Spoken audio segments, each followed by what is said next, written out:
پہلا کویسچن یہ وصول ہوا جی کہ پچھلے سنڈے کرکٹ ورلڈ کپ 2019 کے فائنل کے بعد انگلینڈ کی ٹیم نے کامیابی کے موقع پر سیلیبریشن سیریمنی کی، جیسا کہ وہ آپ کے علم میں ہے کہ وہ شراب کی بوتل کو کھولتے ہیں اور اس کی جاگ وغیرہ ایک دوسرے پر گراتے ہیں۔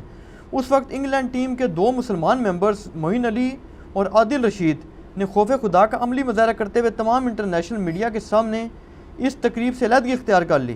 آپ کس حوالے سے کیا رائے ہے؟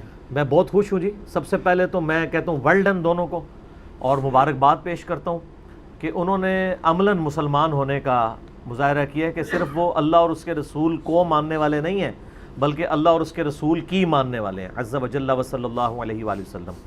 اور پھر اتنے بڑے لیول کے اوپر جب بڑے بڑے لوگ مصلحت کا شکار ہو جاتے ہیں، یہاں تو بعض لوگ اچھی جاب حاصل کرنے کے لیے باہر کا ویزا لگوانے کے لیے داڑھی مڑا دیتے ہیں یا داڑھی چھوٹی کروا دیتے ہیں، اور دوسری طرف وہ لوگ جنہوں نے ماشاءاللہ داڑھی بھی رکھی ہوئی ہے اور عملاً ایک پریکٹسنگ مسلمان بھی ہیں، اور وقتاً فوقتاً آپ دیکھیں کہ میدان کے اندر وہ نماز بھی پڑھتے ہیں ماشاءاللہ تعالیٰ۔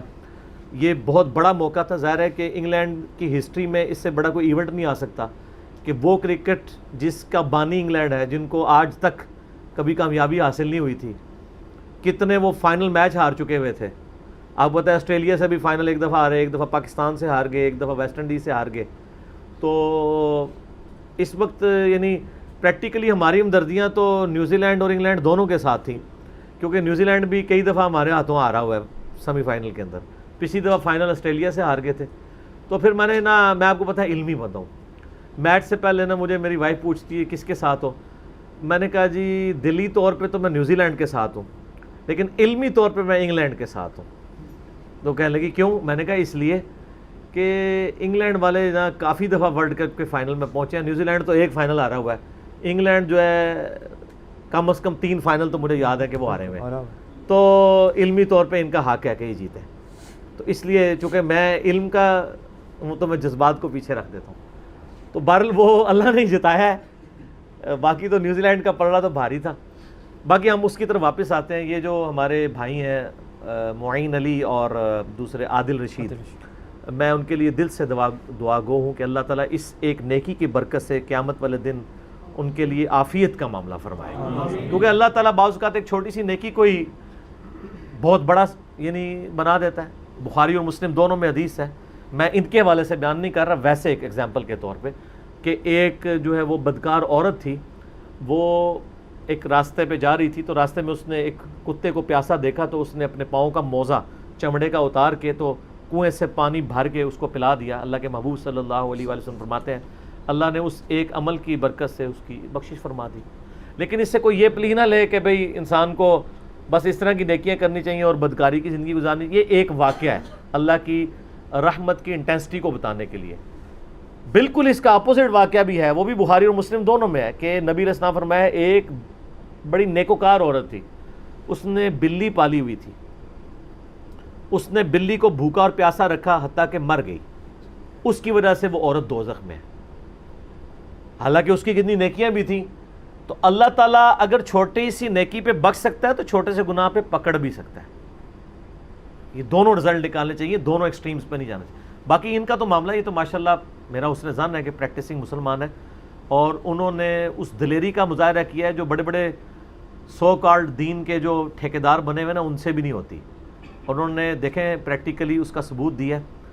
پورے انٹرنیشنل میڈیا میں وہ بات ہائی لائٹ ہوئی ہے، کروڑوں لوگوں تک ان کے پریکٹیکل عمل سے اسلام کی دعوت پہنچی ہے کہ Islam is the only practising religion on the face of earth. صحیح معنوں میں پریکٹسنگ ریلیجن اس وقت اس روئے ارض پہ اسلام ہے، الحمدللہ۔ تو میں مبارکباد پیش کرتا ہوں، ان کے لیے دعا گو ہوں کہ اللہ تعالیٰ اس نیکی کی برکت سے ان کے ساتھ قیامت دن عافیت والا معاملہ فرمائے۔ باقی اس حوالے سے میں یعنی کئی ایک احادیث اور قرآن کی آیات پیش کی جا سکتی ہیں، لیکن ایک حدیث جو صحیح مسلم کے اندر ہے کہ اللہ کے محبوب صلی اللہ علیہ وآلہ وسلم نے فرمایا جو شخص لوگوں کو ہدایت کی طرف بلائے، اس شخص کو جتنے لوگ اس ہدایت کی طرف آئیں گے ان کا ثواب بھی ملے گا، اور جو ہدایت پہ آنے والے ہیں ان کے اپنے ثواب میں کمی نہیں ہوگی۔ اور جو شخص کسی کو گمراہی کی طرف بلائے، جتنے لوگ اس گمراہی پہ چلیں گے ان کا وبال بھی اس شخص پہ ہوگا، اور جو اس گمراہی پہ چلنے والے ہیں ان کے اپنے وبال میں بھی کمی نہیں آئے گی. یہ نہیں ہوگا کہ وہ حضرت صاحب ہی ہمارا بوجھ اٹھا لیں. ٹھیک ہے. لا تزر وازرۃ وزر اخری, قرآن میں یہ آیت کئی دفعہ آئی ہے. کوئی جان بوجھ اٹھانے والی دوسرے کا بوجھ نہیں اٹھائے گی. تو اس صحیح مسلم کی حدیث کے تحت انہوں نے سب کو ہدایت کی طرف رہنمائی کی ہے. اس کے علاوہ بھی وہ جنوبی افریقہ کے جو ہاشم عاملہ جینٹل مین ہے ماشاءاللہ, اور انہوں نے کئی ایک مواقع کے اوپر صحیح مسلمان ہونے کا ثبوت دیا ہے. اور یہ ہے اصل میں رول ماڈل مسلمانوں کے لیے کہ اس لیول پہ پہنچ کے بھی وہ اپنے دین کو کمپرومائز نہیں کرتے. اس حوالے سے ان کو فالو کرنا چاہیے. اس کے علاوہ بھی صحیح مسلم میں ایک اور حدیث ہے کہ اللہ کے محبوب صلی اللہ علیہ وآلہ وسلم نے فرمایا کہ جس شخص نے اسلام میں اچھا طریقہ جاری کیا, اچھی بدعت نہیں, اچھا طریقہ, جیسے قرآن حکیم کو پرنٹنگ کے فارم میں لانا یہ اچھا طریقہ ہے, قرآن حکیم کے سافٹ ویئرس اور اینڈرائڈ ایپس بنانا یہ طریقے ہیں. اصل قرآن تو اپنی جگہ ہے, الیکٹرانک کاؤنٹر. تو وہ جتنے لوگ اس پہ عمل کریں گے اس کا ثواب بھی ان کو ملے گا, ان کے ثواب میں کمی نہیں آئے گی. اور جس نے اسلام میں برا طریقہ جاری کیا, سنتن حسنتن اور سنتن سیئتن, برا طریقہ جاری کیا, تو جتنے لوگ اس پہ عمل کریں گے اس کا وبال اس پہ ہوگا اور ان کے وبال میں بھی کمی نہیں آئے گی. ان دونوں احادیث کے تحت انہوں نے ایک اچھا طریقہ اور ہدایت کی طرف لوگوں کی رہنمائی کی ہے. باقی لوگوں کے لیے ایک موٹیویشن ان کی بڑھانے کے لیے بہت زبردست عمل ہے. اور صحیح مسلم میں ایک اور حدیث ہے, اللہ کے محبوب صلی اللہ علیہ وآلہ وسلم نے فرمایا کہ جو شخص برائی کو دیکھے تو ہاتھ سے روک سکتا ہے تو ہاتھ سے روکے, ہاتھ سے نہیں روک سکتا تو کم از کم زبان سے روکے, زبان سے نہیں روک سکتا تو کم از کم دل میں تو برا جانے.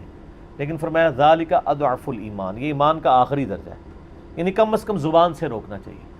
تو انہوں نے دل میں برا نہیں جانا بلکہ زبان حال سے پریکٹیکلی الگ ہو کے یہ میسج دیا. اور یہاں پہ میں جان کی امان پاؤں اگر مسلمانوں سے تو عرض کروں کہ گوروں کو بھی سلام ہے سر. انہوں نے اس چیز کو نیگیٹیولی پورٹریٹ نہیں کیا, اپریشیٹ کیا. وہ اگر کہتے ہیں نا ہمیں فریڈم آف ایکسپریشن کا رائٹ ہے, ہمیں اپنی زندگی گزارنے کا رائٹ ہے, تو وہ ایک دیندار بندے کو بھی حق دیتے ہیں کہ وہ بھی اپنی زندگی گزار سکتا ہے.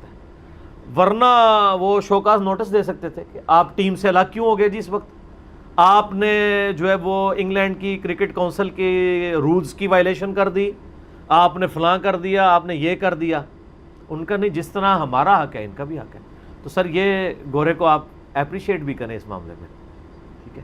اور پھر ماشاءاللہ آپ دیکھیں ہمارے وہ پاکستان کے امپائر بھی تھے علیم ڈار صاحب جی, ہاں ماشاء اللہ تعالیٰ. تو آپ دیکھ لیں وہاں پہ ٹیلنٹ کی قدر ہے. ان کو اس سے نہیں ہے کہ یار تو نے امپائر بننا ہے تو داڑھی چھوٹی کرا دے, یا تو نے ہماری کرکٹ ٹیم میں کھیلنا ہے تو داڑھی منڈوا دو یا داڑھی چھوٹی کروا دو. ٹیلنٹ کی قدر کرنا ہے, یا اپنا ریلیجن بدل لو. ابھی تو اس وقت میرے خیال ہے آلموسٹ ساری بڑی بڑی ٹیموں میں مسلمان موجود ہیں. پہلے تو صرف انڈیا کی ٹیم میں ہوتے تھے نا, یعنی پاکستان بنگلہ دیش کے علاوہ میں بات کر رہا ہوں, ان نان مسلم ملکوں کی ٹیمز میں. تو آسٹریلیا میں بھی عثمان خواجہ ہے, اچھا پلیئر ہے, ساؤتھ افریقہ کی ٹیم میں ہے, یہاں پہ بھی ہیں. تو اس عمل کو ہم اپریشیٹ کرتے ہیں جی, اور ہم انگلینڈ کی ٹیم کو مبارکباد بھی دیتے ہیں. امید ہے کہ 92 کے ورلڈ کپ میں جو وہ فائنل میں ہارے تھے تو وہ ان کا غم غلط ہو چکا ہوگا اس فائنل کو جیت کے, ٹھیک ہے. تو باقی اس واقعے کے اندر واقعی عبرت ہے ان لوگوں کے لیے جو کسی دنیاوی پوسٹ پہ پہنچ کے اللہ اور اس کے رسول کو پس پش ڈال دیتے ہیں.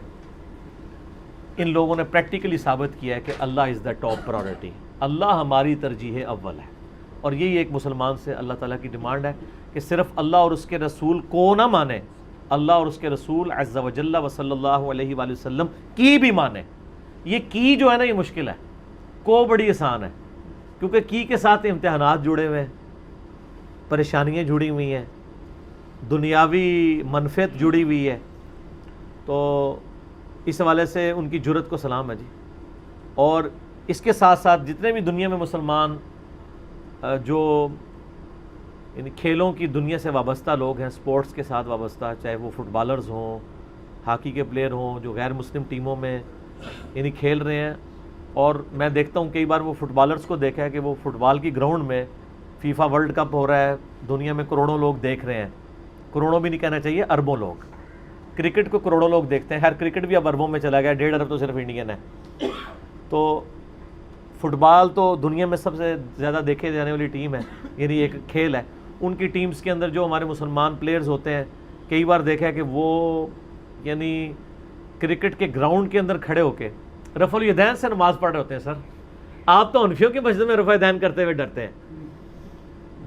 یعنی آپ دیکھ لیں کہ ایک مسلمان کو اپنے دوسرے مسلمان فرقے کی مسجد میں رفع الیدین کرتے ہوئے ڈر لگتا ہے, لیکن گوروں کے گراؤنڈ میں رفع الیدین کرتے ہوئے ڈر نہیں لگتا. ہائے ہائے ہائے ہائے, اس پھکی کے بغیر تو مزہ نہیں آنا تھا.